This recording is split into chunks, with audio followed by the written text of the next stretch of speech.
Back in the locker room, and joining us, our very special guest, Vice President of Communications of the Pittsburgh Penguins, Tom McMillan. Now, Tom, the team is hot going into the Stanley Cup playoffs.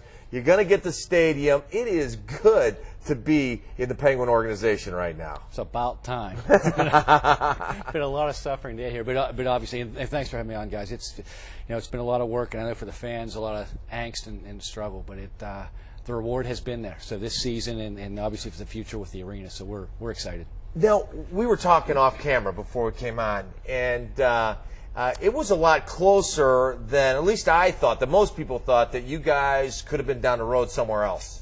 Well, and we are in our position. It was 8 years. There's a lot of scar tissue. We started this in '99, and the lease is up in June of '07, and here you are a couple of months out, and you still don't have a deal. I mean, I think we all knew it would take a long time. I don't think anybody thought it would take this long. Hey, I'm sorry, Tom. I got a Polaroid somewhere of me predicting that you guys would come to an agreement, and bammo, there it is. It's done. Apparently, the politicians in Marriott didn't have that Polaroid, so you should have furnished that earlier. But I mean, when we declared an impasse at the end, I mean, there was no arena deal. We were within 4 months of needing a place to play. I mean, you started to sweat a little bit. I mean, I think, we wondered, but I guess deep down all of us figured there was no way that all the minds involved were going to let the team leave. It meant too much to the city. And I mean, even if you don't like hockey or don't come to games, the city needed a new arena. It just needed a new facility like that. So there's benefit beyond hockey. So thankfully we can put that all behind us. I was excited because I saw the mock-up of the building. Rendering. Yeah, that too. All right. And anyhow, I was so rudely interrupted here.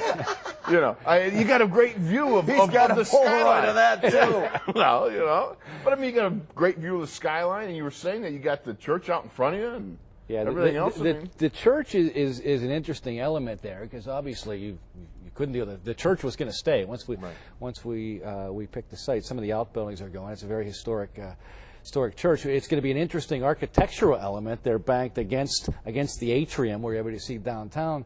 I also think they think their Saturday mass attendance is going to be up quite a bit because of people coming to the games, and they'll be able to get attend their mass. But it certainly will be the only sports facility in North America that's right next to a church. So another unique. Tom, you're a Pittsburgher, Bellevue, Point Park graduate. Point Park University, by the way. That's right. I'm sorry. Thank you for. We cannot call it a college. That's anymore. right. That's right. Diploma says college. That's and he is a graduate. Here we go. I'm not saying anything. Another cheap shot.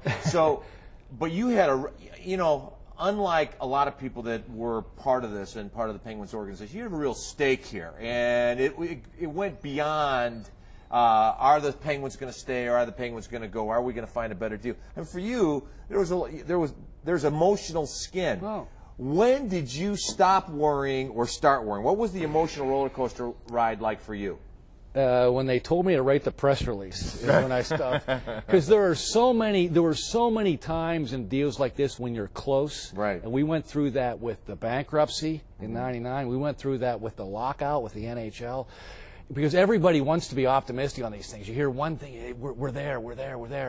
There were so many false alarms. There were so many times in all three of those things where I prepared media materials that never got used. I should have saved them all. But really not until the very end when I got the go-ahead to do that, or actually dealing with people from the governor's office and the mayor and the county executive, to get a sense this was really happening. And the announcement came on the day of a game, though, but there was so much going on. We played a game that night. It was really the next day I picked up the paper, was reading the story. It was almost surreal. Wow, this really happened. Because you're in the middle of it. You can't really even take a breath to enjoy it. You're doing 9,000 Tom, who were the key players? What was the driving force that actually kick-started it to the crescendo, like you said, that it turns into an announcement before the game? Well, I think you had a triumvirate of political leaders that had to come together, and eventually that would be three. I think at Point Park College it was three. I don't know. Maybe it's Syracuse. Syracuse is three too, but you would only know that if you went to class. Obviously, the governor played a huge role. He had the purse strings, as he always does. But the two local leaders, I mean, the state has always made it clear, even in the Pirate Steeler deals, that you need the local support for the state to come through. So clearly, Dan Honorado and Luke Ravenstall. Interesting I mean, they're both younger guys, but they're young enough. Luke at the press conference said he was 12 when Mario led the Penguins to the second Stanley Cup. Wow.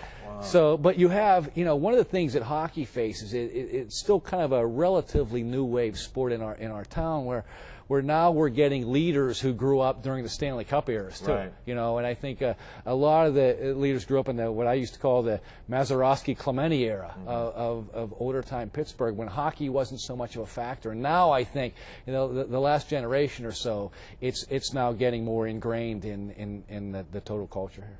How key were the fans and the attendance early in the season before everyone knew the team was, except for Wolf? Of course, Wolf knew that they were going to be the hottest team going into the Stanley Cup. I always tell you can't coach greatness, Chaluch. But before everybody else besides Wolf knew that this team was going to make a real run for the Cup, for the playoffs, how important was the fact that the fans showed up night in and night out? I think it was incredibly important, and not just this year, but the whole history. Right. What happened last year, and what the TV ratings have been, and where the sponsorships have been. I mean, this is an established, dyed-in-the-wool hockey market, and I think that's why you saw the NHL coming out. The last, sometimes teams, as we've seen in the late part of the 20th century, have to leave. They don't have the support, they don't have the corporate support. That was never the case here. That's why it would have been sad, and that's why I think when we were trying to make our case, it was frustrating to not get there maybe in the early 2000s because of that support. But, I mean, the fans were just relentless this year in their excitement and their support. And I think that had to affect everybody, including the political leaders, including the NHL. And I think, if you wanted to just make a pure calculated business decision, there were other cities that stepped up and were offering tremendous arena deals.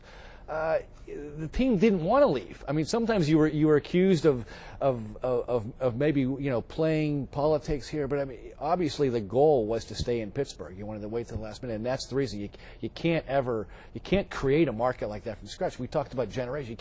We now have kids who are not only playing hockey but going to the NHL. When Mario came, there were 3 rinks in 1984. Now we've got kids not only. And it's not just producing NHL players. That's great, but more and more kids are just playing. Kids are playing college hockey, and they're teaching their kids. In another generation, hockey's going to be just as deeply ingrained in this population, I think, as the other sports because people are playing it. Tom, as you look at this year and kind of the roller coaster ride that it has been, when the announcement was made, what was the overreaction? I mean, you saw the reaction of the players. I guess the question I want is, what was going on? How much of a relief was it for them? And did it split their attention between worrying about were we going to stay in Pittsburgh and also getting ready to play hockey? You guys know as athletes more than I do, but I've seen the mindset. I mean, I think players have the ability. He wasn't an athlete, really, though, Tom. Participated. Yeah, he participated. Players have ability. We're not athletes. Linemen are not athletes.